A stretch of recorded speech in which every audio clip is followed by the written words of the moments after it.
You might be asked to solve an inequality using your graphing calculator or to interpret the solution to an inequality using your graph calculator. This is a valid strategy, but the calculator it's challenging to interpret what the calculator is telling you. So I'm going to show you how to use these graphs to, well, in this case, to figure out which of these four. We've got a couple more examples I'm going to do to help you understand what the calculator is telling you and what you should be paying attention to. Now, first of all, you see how all these say x equals 7? We don't really pay attention to that. We don't pay attention to what that number is. What we're looking for when we look in a table is, we're looking, especially if we have an inequality, we're looking for how we're going to build our inequality.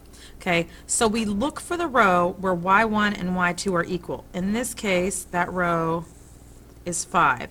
And I'm going to go ahead and circle 5 on all of these tables because, again, I'm comparing these tables to try to figure out which one has my solution. So I always build my inequality off of that row. So I'm going to start building my inequality with x equals, well, x and a blank and a 5, because I don't know what inequality sign goes between them.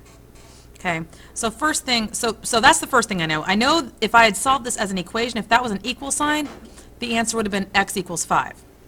I don't have an equal sign though. So what I'm going to do is I'm going to go through all through y1 and y2, and what the sign I have here, if I had put this in the calculator, this half would have been y1 and this half would have been y2.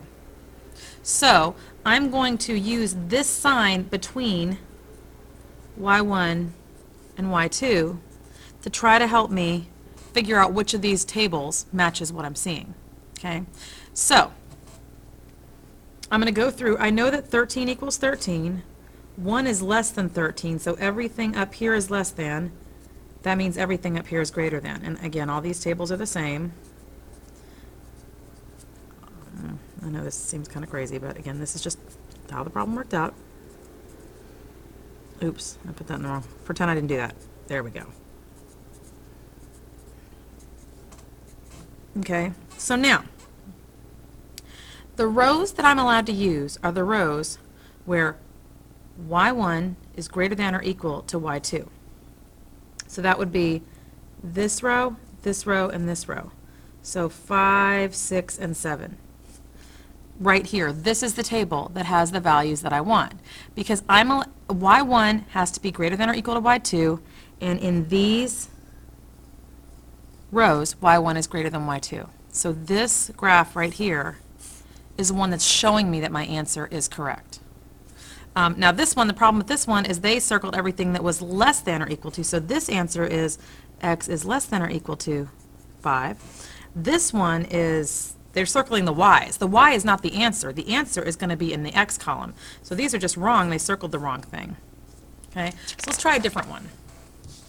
Another one. This one is also asking me which is the solution to the inequality. If I want to put this in my calculator, I'm going to put in y1, I'm going to put negative 3x plus 7, and in y2, I'm going to put negative 23. And I'm going to get one of these tables. Okay, these tables are all the same. What's different is what they've circled as the solution.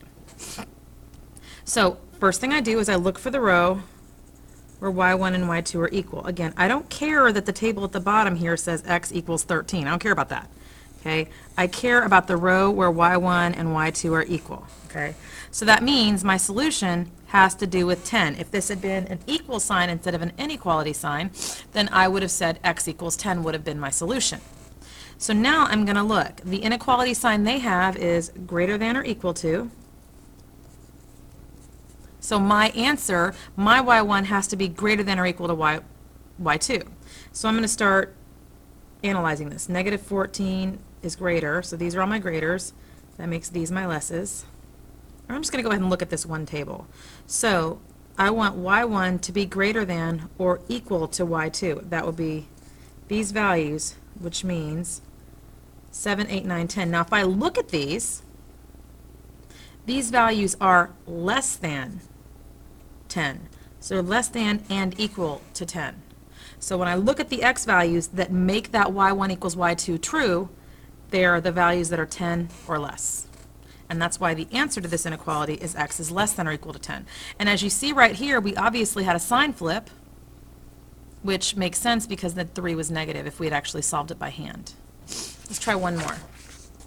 This one is asking me, which of these inequalities is the one that's shown on the table? Well, okay, if I look for the row where y1 and y2 are equal, it's right here. So I know that 3 is included, so it has to be one of these ones that has or equal to. They've circled the values, so 8 is less than 10. That means y1 was less than or equal to y2. So that means this could be my solution, or this could be my solution. Okay, so 1 minus 7 is not 10. 1 plus 7 is 10, so C is the answer I'm looking for.